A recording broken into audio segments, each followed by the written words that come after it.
Hi folks, welcome to the Prepared Homestead. This is Travis. Thank you all for stopping by to watch. I hope you don't mind me sitting down on the job.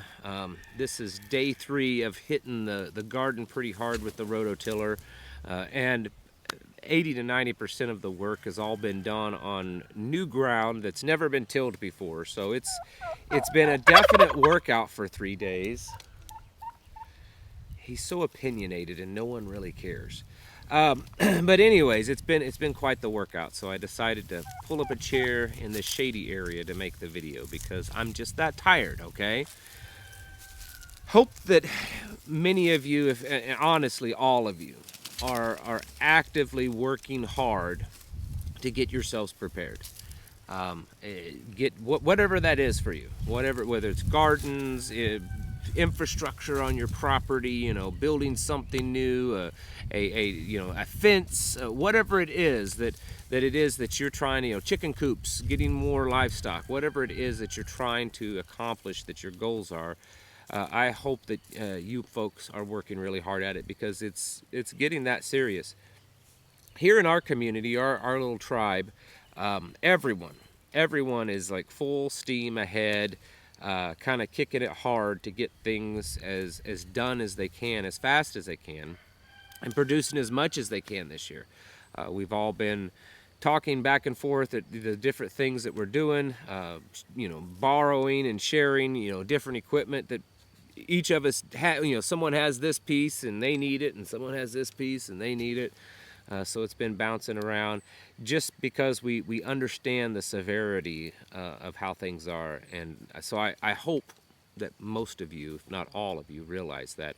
I haven't had much time here lately to check the news. If you haven't noticed, not a whole lot of news updates the last few days because, well, I've been working outside in the garden and clearing brush and doing things like that quite a bit. I did see today, though, that the CEO of BlackRock is saying that they're expecting a kind of a hard landing on this recession. They're expecting interest rates to still go up. They predicted that the Fed will be forced, because of inflation, that they will be forced to raise the interest rates at least another 0.75%, and probably hold them there for a while. That's not good, especially coming from BlackRock. If you don't know, BlackRock is one of the, if not the largest company on the planet. They control about $10 trillion in assets and have their finger in just about every company, or at least most major companies on the planet have some type of controlling share. So when they speak, it's definitely worth listening. They're certainly not the good guys, but usually if they're talking, it kind of means something, just because they're that powerful. Also saw that the head of the Canadian central bank, they predicted that the whole planet would be going through a hard recession.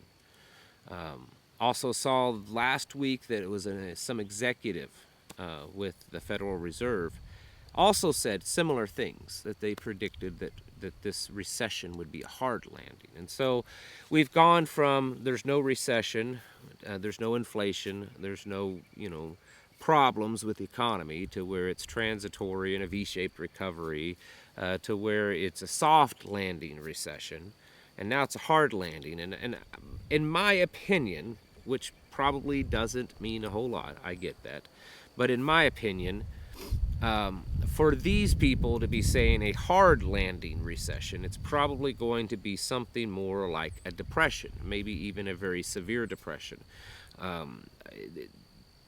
All the indicators are just showing. I know that this past week we saw the numbers came out for inflation. Inflation came down just a little bit. Not de-inflation, but it came down just a little bit. The numbers the week or so before came out on the job market, and they looked pretty good too.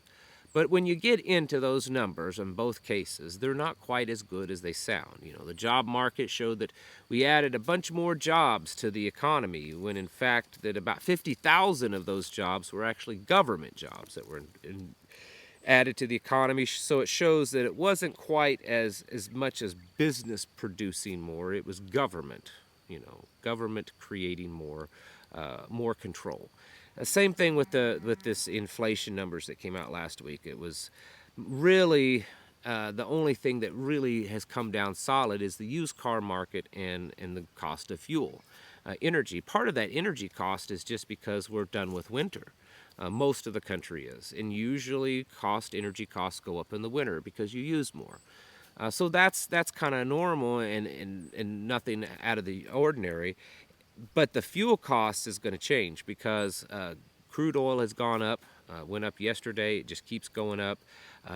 In my area, in the last 2 or 3 weeks, gasoline's gone up about 30 cents a gallon. I don't know what it's like in your area.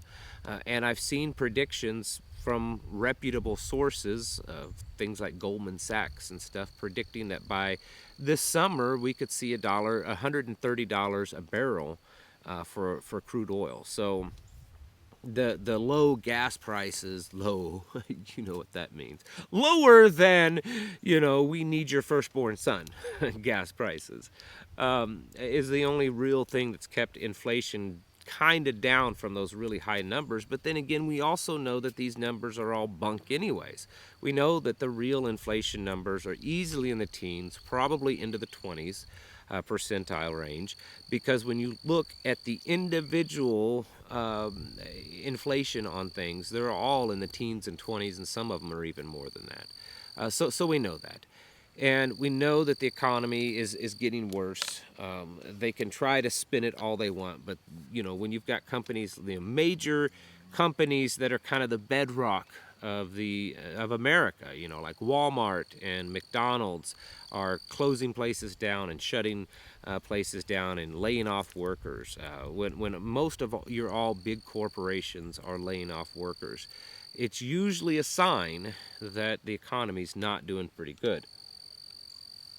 I saw a few days ago that for the first time ever, U.S. banks lost money on home loans this past year. First time ever that they've lost money on loans. I saw some other numbers showing the bank deposits, how much money is deposited in a bank or held in a banks, and it went back from like the 1930s up until now. And every year there was an increase. There's never been a decrease until starting the end of, last quarter of last year. We started seeing a decrease to where now there's several billions of dollars less in bank accounts than what there were, meaning that people have been taking their money out of banks. They've probably been putting it under their pillow or in, cryptocurrency, and a lot of them have been putting it into gold and silver, because we've also been seeing record sales in gold and silver, not just by the elites and the central banks and stuff like that, but civilian, just the regular people are buying gold and silver in mass. So the picture that I'm trying to paint here is one that you already know what the picture is, and that the economy is not doing good at all. And that's really putting it lightly. The economy, we are watching the crashing of the economy, just this more talk of de-dollarization I mentioned this morning, and there are more and more countries that are starting to at least say the words that they would be interested in being less dependent on the U.S. dollar.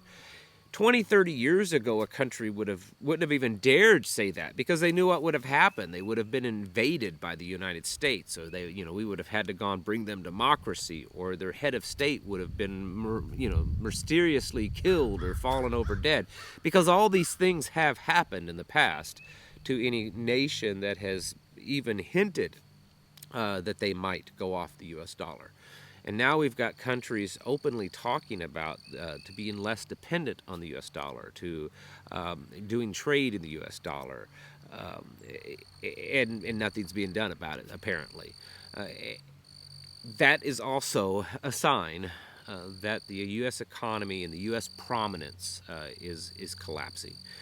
When you add that too with what's going on with China, and the very real reality that China could very well start a war, start an invasion, retake Taiwan in the next year and a half or less. None of it shows good. I saw, I was reading, I was listening Got to get my old man brain thinking. I was listening, I think it was Glenn Beck, but it could have been someone else. Had an expert on there, and I don't remember the exact numbers, but the amount that they are predicting if we go to war with China, the amount that they're predicting that our economy would recess is actually more than what the economy, in percentage-wise, than the economy recessed during the Great Depression. So we're talking massive drawdown of the economy, way worse than the Great Depression. And people are less resilient. They're less self-sufficient. 90% of the population during the time of the Great Depression lived in the rural country. Only about 10% of the Americans lived in big cities, and now that's pretty much reversed. 90% of Americans live in bigger cities, and they're less self-sufficient. They're less resilient, and so the ability for them to take care of themselves when everything comes crashing down, it's just not there. There is no ability. This is why I have been pushing for so long, for years now, folks, years. I have been pushing people to become as self-sufficient as possible, because when it all comes crashing down, you're not going to have a supply chain to depend on. You're not going to have your 401k to depend on. You're not going to have your Social Security or your disability or your EBTs or anything else to depend on. And I know that's terrifying for a lot of you, because you're sitting there thinking, well, how am I supposed to survive? I don't know. People survived long before they had all that kind of stuff. And so you have to get to a place that you can. Get some land. And you might say, well, but then you got to pay for it. And you got to pay the taxes on it and all that kind of stuff. That's true. But if you're, look around, you might be able to find some land that's pretty cheap, comparatively. And it may be rough land, and you may have to do everything from scratch, and you may have to work really hard to just kind of eke out a little bit of survival.